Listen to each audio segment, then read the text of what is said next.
Hello friends, అందరూ ఎలా ఉన్నారండి? వెల్కమ్ టు చాణక్యాస్ నీతి. చాణక్యుడు భారతదేశంలోని ప్రసిద్ధ పండితుడు, గొప్ప దౌత్యవేత్తగా పేరుగాంచాడు. చాణక్యుడు తన జీవితంలో ఎదుర్కొన్న సవాళ్ళు, అనుభవాల సమాహారమే చాణక్య నీతి అంటే. మనిషి తన జీవితంలో పాటించాల్సిన అంశాలు, సూత్రాలను అందులో పేర్కొన్నాడు.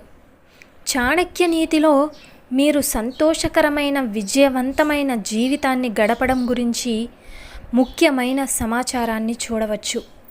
అయితే ఆ విషయాలన్నీ మనం తెలుసుకుందాం. అయితే చాణక్యుడికి రాజకీయాలు, దౌత్యం గురించి మంచి అవగాహన ఉంది.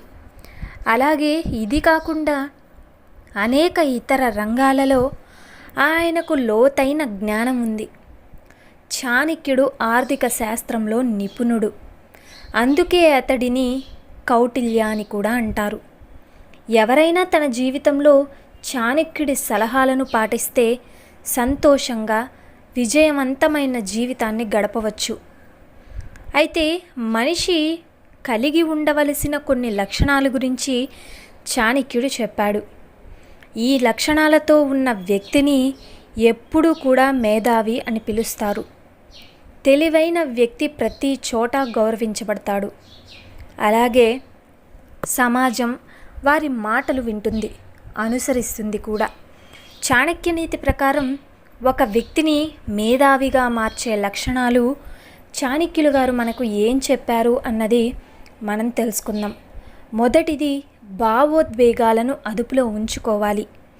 జీవితంలో కష్ట సమయాల్లో కూడా భావోద్వేగాలను అదుపులో ఉంచుకునే వ్యక్తిని సమాజం మేధావిగా పిలుస్తుంది అని చాణక్యుడు చెప్పాడు.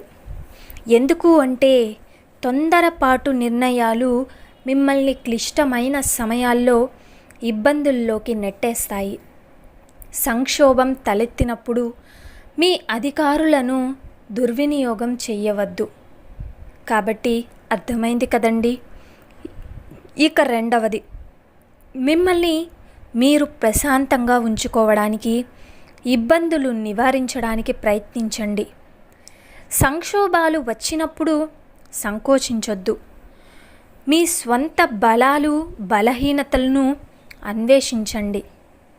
మీ సంక్షోభాలను మీరే అధిగమించాలి. ఇక మూడవది, తప్పులకు దూరంగా మనం ఉండాలి. చాణక్యుడి సూత్రాల ప్రకారం ఒక వ్యక్తి ఎప్పుడూ తప్పులకు దూరంగా ఉండాలి. మంచి పనులు చేసి చెడు పనులకు దూరంగా ఉండే వ్యక్తిని ప్రజలు జ్ఞాని అంటారు. ఒక వ్యక్తి ఎప్పుడూ తప్పులు, వివాదాలకు దూరంగా ఉండాలి. తన తెలివితేటలను ఎలా ఉపయోగించుకోవాలో తెలిసిన వాడిని, వివాదాలకు దూరంగా ఉండే వాడిని జ్ఞాని అని అంటారు. అయితే ఈ విధంగా ఉన్న వాళ్ళే జ్ఞాని అనిపించుకుంటారు అని చాణక్యుడు తన నీతి శాస్త్రంలో చెప్పారు. ఇక ఇంకొకటి, భవిష్యత్తు ప్రణాళికలను మనము ఏం వేసుకుంటున్నాం అన్నది రహస్యంగా పెట్టాలి.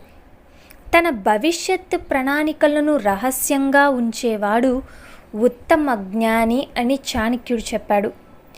ఎందుకు అంటే పని పూర్తి కాకముందే ఒకరి ప్రణాళికలను ఇతరులకు వెల్లడించడం వారి పనికి ఆటంకం కలిగించే అవకాశం ఉంది. కాబట్టి ఎప్పుడూ కూడా ఇతరులకి మనం ముందే చెప్పకూడదు. చాణక్యుడి ప్రకారం ఒక వ్యక్తి తన ప్రణాళికలను ఎప్పుడూ కూడా రహస్యంగా ఉంచాలి. మరి ఇంకొకటి, లక్ష్యం కోసం మనం పని చెయ్యడం.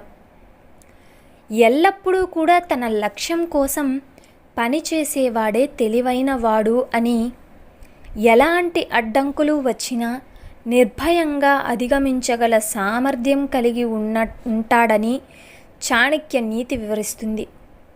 అలాగే సమయం లేదా పరిస్థితి గురించి వెనకాడని వ్యక్తి తన లక్ష్యాన్ని సాధించడానికి ఎక్కువ సమయం తీసుకోడు.